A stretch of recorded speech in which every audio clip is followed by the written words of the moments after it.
Hi, this is Kaiser channel. My name is Cece. Ever since I got keto rash, I've been deeply worried and troubled. If you also have itchy or non-itchy rash during ketosis or fasting, I'd like to share with you my finding on the potential cause and how you might be able to go about the cures. Disclaimer, I'm not a medical practitioner nor a dietitian, and I advise my audience not use my video as a medical advice. Now let's talk about a list of cures I found on the internet that have proven effects on people. First is spinach on top of supplements. Second is biosalt. Third one is turmeric and dandelion root. I tried the first one and the third one. Neither has helped me with my rash. Although this video is not about exiting keto, I did exit keto after 1 week of rapid keto rash growth. Today is the first week of me being out of keto, and my rash has now turned from red blisters into dark gray spots. If you'd like to skip my deduction, feel free to jump into the conclusion. Okay, let's begin. My first hypothesis is that some people, especially female, have insufficient bile flow during ketosis or fasting, which causes toxin buildup. Estrogen inhibits bile acid secretion, which in turn causes lower bile acid in our body, and that is linked to lower bile flow. As a result, when the liver is on ketosis, aka turning fat into ketones, female might not have enough bile left for eliminating toxins.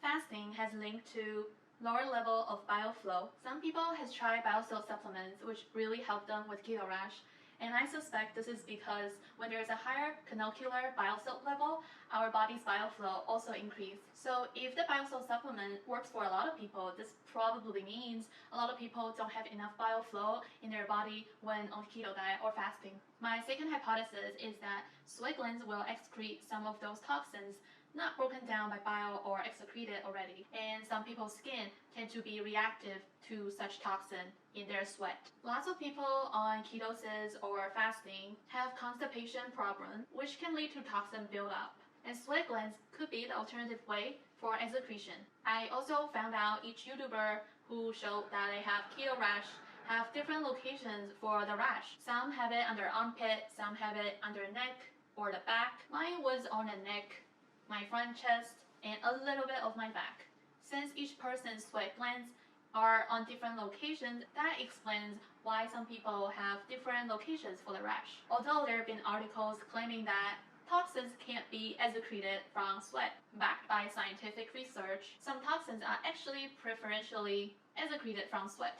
Bilirubin is a yellowish natural toxin by the breakdown of red blood cells. People on keto diet have significantly higher bilirubin level in their bloodstream. My keto rash blisters eventually broke, and there were yellow residues on my skin, which I was able to wash them off. However, when the bilirubin level in your body is very high, you might get some disease. Final evidence is that post-exercise, my rash got itchier, and post-shower, the itchiness was reduced. In conclusion, the cause of keto rash potentially is due to insufficient bile flow during fasting or ketosis. As a result, unusual toxins, maybe bilirubin, are excreted through sweat.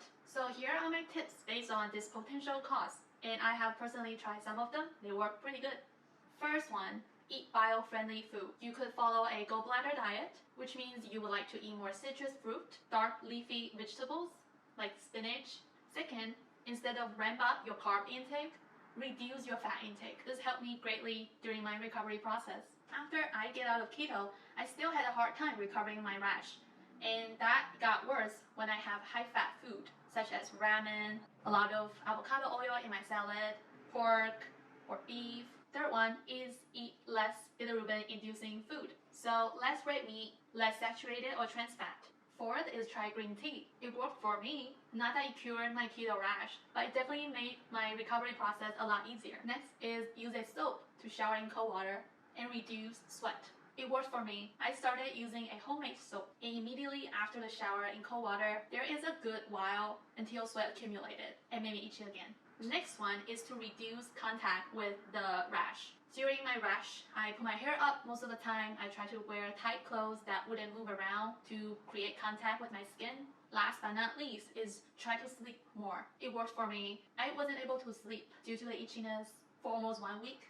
But after I exited keto, I had once 12 hours sleep. After that, more rash turned into spots. That is all. I hope hope everybody who has keto rash feels better. If you are concerned, you should do a blood test and see the doctor. Thank you so much. Hope you have a rash-free keto diet.